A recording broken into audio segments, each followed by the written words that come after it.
बिजनौर की जनता किस हाल में है बड़े भैया? बोलो। गौर फरमाइएगा। बोलो।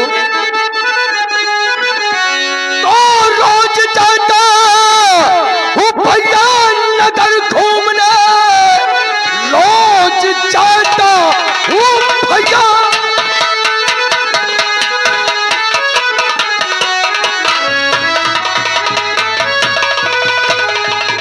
नगर घूमने। आप चिंता न दिल में जरा लाइए, खाने कपड़े से खुशहाल है हर बसर। आप चाहे तो चल करके आजमाइए।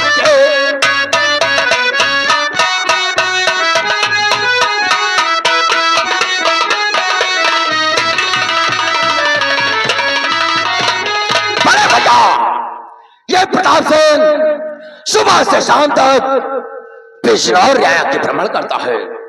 हर बसर अपने अपने घरों में चैन और अमन की जिंदगी जी रहे बड़े भैया। किसी को किसी प्रकार की दुख तकलीफ नहीं बड़े भैया। बड़े भैया अगर प्रताप सिंह के रहते हो इस बिजनौर की जनता को किसी प्रकार की दुख तकलीफ हो तो बड़े भैया मेरे बिजनौर में रहने ना रहने से क्या शाबाश मेरे भाई। अगर भाई हो तो तुम्हारे जैसा हो, अपना स्थान ग्रहण करो।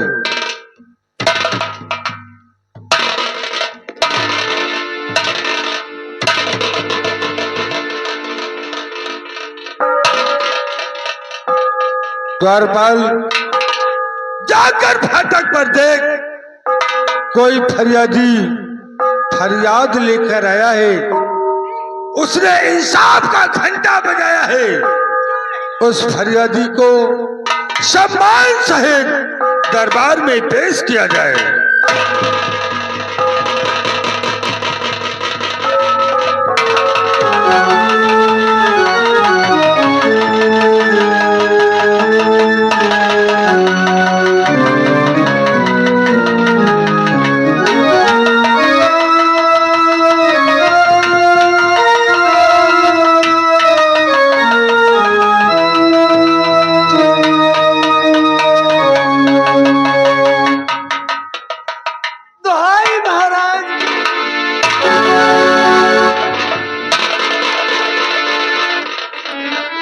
बूढ़ी माँ क्या बात है? आंखों में आंसू लिए इंसाफ का घंटा बजाकर दरबार में आई हो माँ, आखिर बात क्या है? रोती आई हो क्या माँ? आए बूढ़ी माँ, रोती आई हो क्या माँ? बता दो मुझे।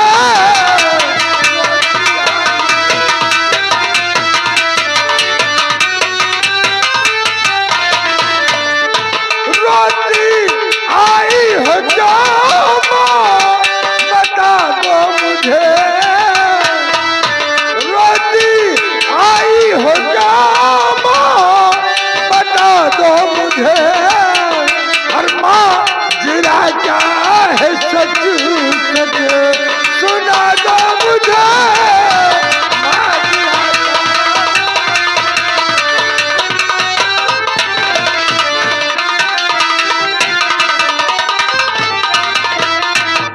इंसाफ का घंटा बजाकर आ गई दरबार हो। आंसू बहाकर इस कदर मैया न तुम लाचार हो गए बेफिक्र गुजरी। अब सुना दो मुझे।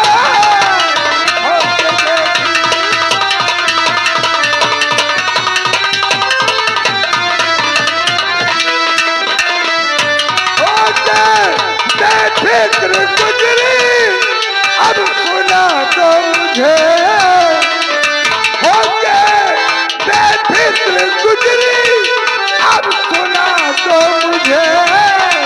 माँ जिरा चाहे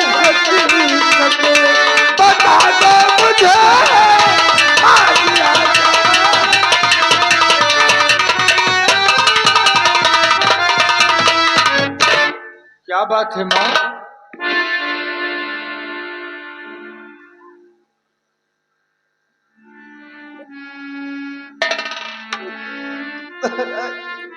बोलो। और लिखा मेरी किस्मत में है कब, आखिर हुआ क्या?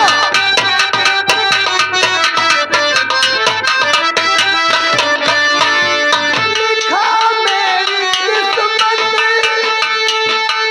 में है कब उठाना, और विधवा का जग में नहीं है ठिकाना। विधवा का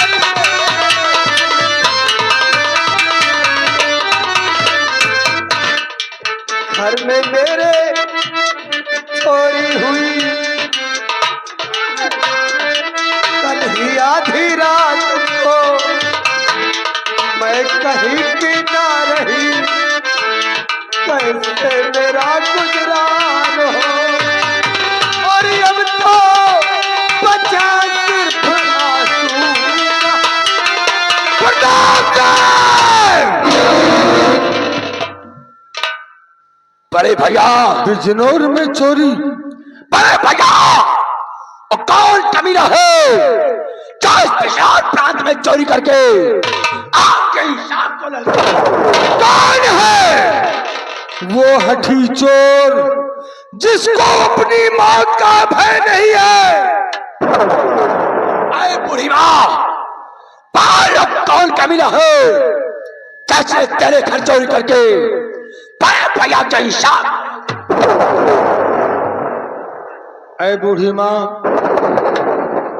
मुझ पर दया करो माँ, और ये बताओ कि क्या तुम उस हठी चोर को पहचानती हो? अगर पहचानती हो माँ तो मुझे उसका नाम बताओ। तो उसका नाम क्या है? जिन हाथों से उस कमीने ने तुम्हारे घर में चोरी किया है, अगर मैंने उसका दोनों हाथ ना कटवा दिया तो मेरा नाम उदय सिंह नहीं है। मुझे उसका नाम बताओ माँ। साहजी क्या कहूँ, कुछ न जाता कहा। साहजी क्या कहूँ,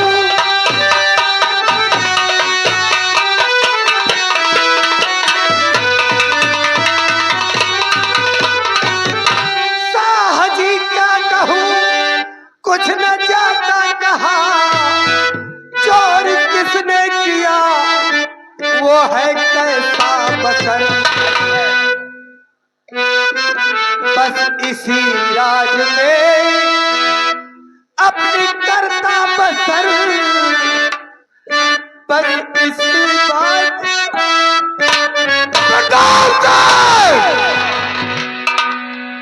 ये सुनने के पहले मेरे कान फट क्यों नहीं गए प्रताप चंद?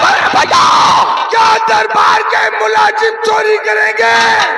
भैया, वो कौन कमीना है जो राज दरबार में रहते हुए आपके हिसाब से खौफ नहीं पाया? कौन है जो बूढ़ी माँ के घर चोरी किया?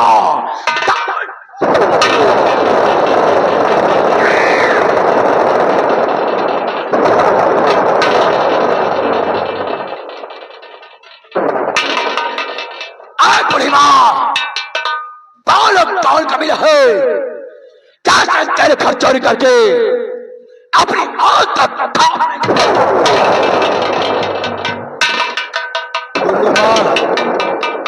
मुझे उस कमीने का नाम बताओ।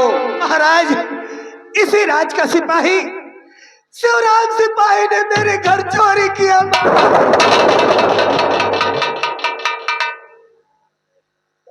महामंत्री कांता सिंह।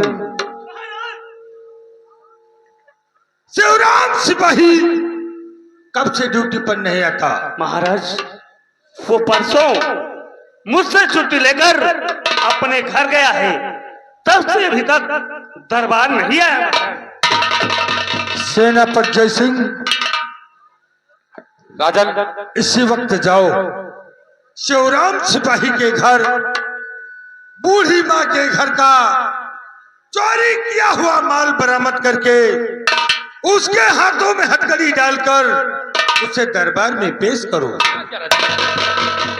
सिपाही चलो मेरे साथ, हम लोग चलते हैं उस हरामजादे शिवराम सिपाही के घर, क्योंकि आज उसने एक अदना गरीब के हाथ चोरी किया है और चोरी किया हुआ माल बरामद करके शिवराम सिपाही के दोनों हाथों में हथकड़ी लगाकर महाराज के चरणों में लाकर पेश करवा।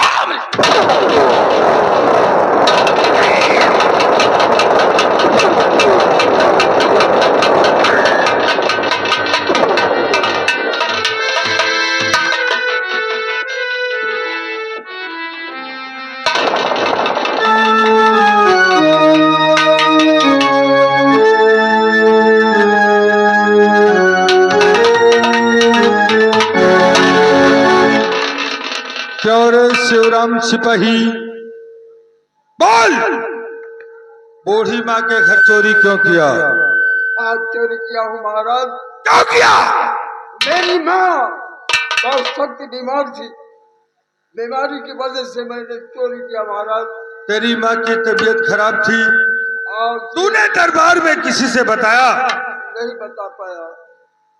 अगर दरबार में बताया होता तो तेरी माँ का अच्छा से अच्छा इलाज होता और तेरी माँ ठीक हो जाती, शायद तुझे चोरी करने की जरूरत ना पड़ती। तूने बूढ़ी माँ के घर चोरी करके मेरे नाम को बदनाम किया है, मेरे इंसाफ को ललकारा है। शिवराम सिपाही, तेरी सजा मुकर्रर हो गई है। आज तेरे दोनों हाथ काट लिए जाएंगे।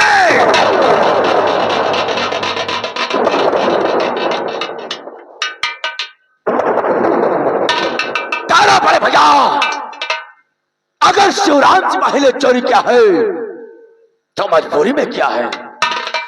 अगर चोरी न करता तो इसकी मां हमेशा के लिए ऐसे जुदा हो जाती।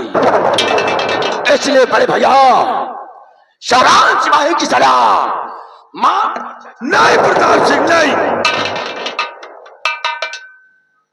गलती करने वाले को प्रताप सिंह के दरबार में सजा मिलती है। ये बता, शिवराम ने तुझसे बताया?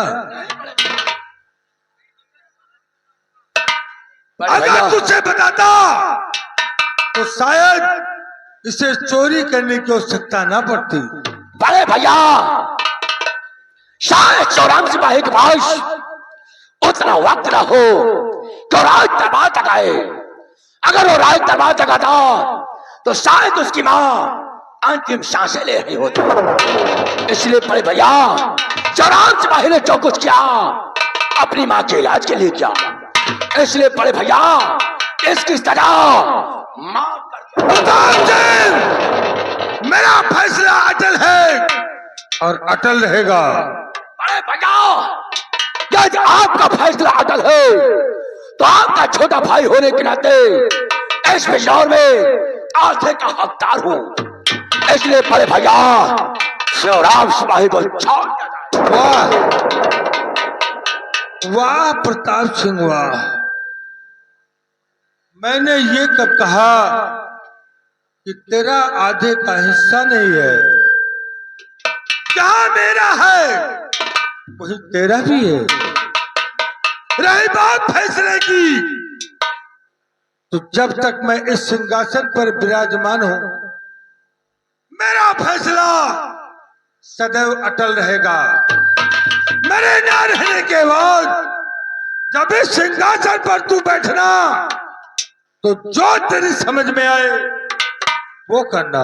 इसका मतलब बड़े भैया, प्रताप सिंह का बड़े दरबार अब मान क्या चाहते? प्रताप सिंह, जो तेरी समझ में आए वो सोच ले। मेरा फैसला अटल है और अटल रहेगा। सेनापति जयसिंह शिवराम सिपाही के दोनों हाथों को काट लिया जाए। आपकी आज्ञा का पालन होगा राजन। शिवराम सिपाही, चल हरामजादे, आज तेरे दोनों हाथों को तेरे शरीर से अलग कर दूंगा।